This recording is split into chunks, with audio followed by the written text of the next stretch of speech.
That was a really good win against a really good basketball team. Mark's done a tremendous job. I enjoyed our preparation. I enjoyed watching, his team play, the way they've played, the way they've competed. Um, Out of respect for Vanderbilt and their coaching staff and the way they do things, you could tell that we were ready. You could tell that this game had all of our focus, and got off to a great start. Um, we stopped guarding a little bit there in the first half, and that was an issue. Our identity, and one of the things that got us off to such a good start, I think, this year was we really started to take pride on how we would guard and get stops, turn people over. It's a long season. It's a grind, and I think that we've lost a little bit of that edge. We got to try to get that edge back a little bit. Took good care of the ball. They turned you over 15 times. We only turned you over 8, only 2 in the second half. Denver was brilliant in the first half, carrying us. Great bounce back game after the Florida game where he didn't shoot it very well. He's a scorer, and even though he's handling the ball, he needs to score.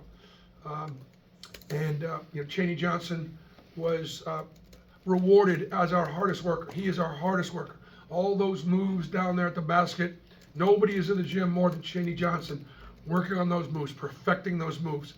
And he obviously had an advantage on the inside and took full advantage, 9 for 10. That's hard to do.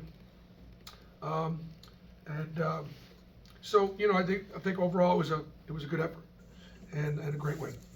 Right, raise your hand, Hulk, and then. Can you describe that stretch where Chaney goes on a 9-0 run? You have the Auburn fans in attendance being loud, and that seemed like a separating point in the game there. Well, it's the Auburn family obviously travels. Nashville's been pretty good to us last several years, and when you play that well, we rewarded them. Mike Burgomaster did a great job. Kept going to the well, fed the hot hand in there, took advantage of that matchup. Stephen Pearl had the scout, did a phenomenal preparation on a short prep, because we just got done with Florida on Saturday and not very long to get ready and traveling, and Coach Pearl had them down.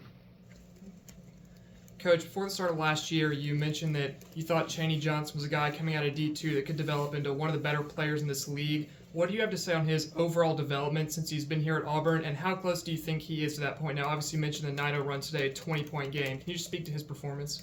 Yeah, again, Chaney's our hardest worker. You watched film last year, Chaney, and you see some moments, but you don't even recognize him because he's twice the man he was.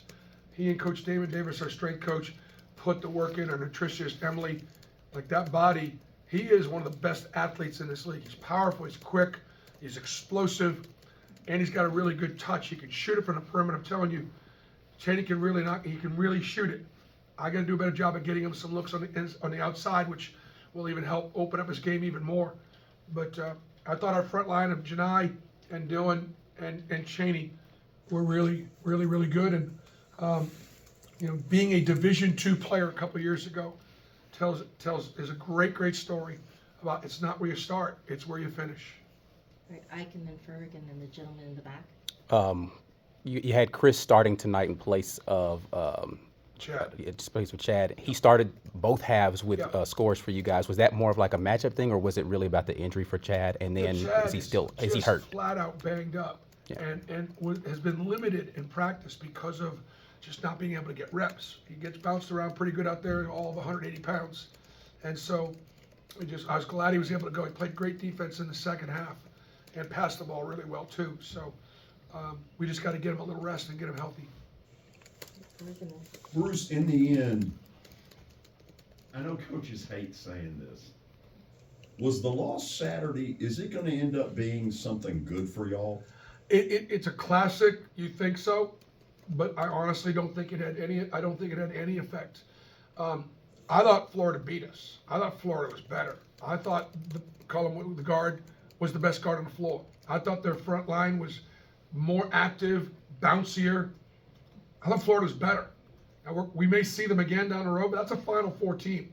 So I don't think it was like, well, I even had some. Well, I'm glad we got that loss out of the way now. Like, what are you talking about? Have you seen our schedule? Like, believe me, tonight, you guys wouldn't have been shocked if we lost tonight, would you have?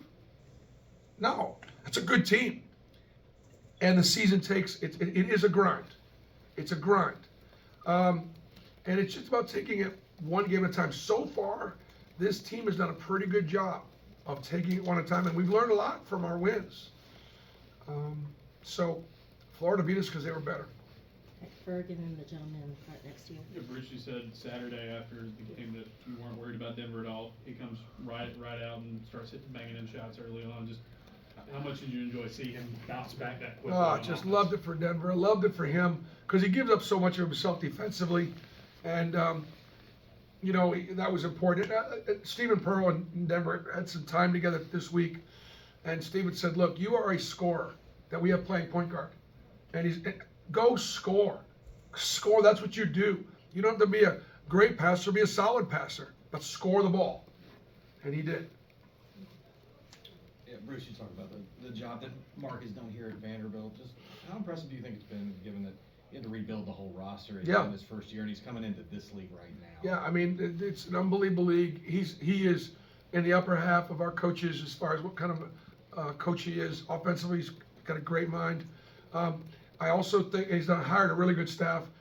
I also think they're committed. They're committed in the NIL space and to go out there and get that roster. And so, look, if you're not committed in that area, you're not going to survive in this league. So I think what Mark's done, his staff has done, the kids have done, the commitment that Vanderbilt has made to men's basketball and to Mark in this program, you're seeing the results. It's worth it. It's worth it to invest in your players like that, beat Kentucky and beat Tennessee. How big was that? Big.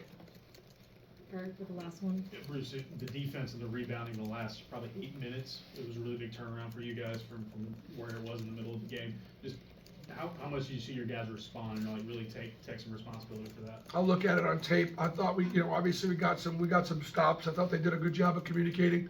And don't forget, one of the toughest things about being on both ends, if you ever want to know the truth, it's the second half where we can't help our defense. And Mark's got his offense in front of him. They've got some real advantage. They took advantage of the unbasket of bounds play, got us a couple times. And so the fact that we were able to guard them away from our bench was good. Thanks again. Thanks,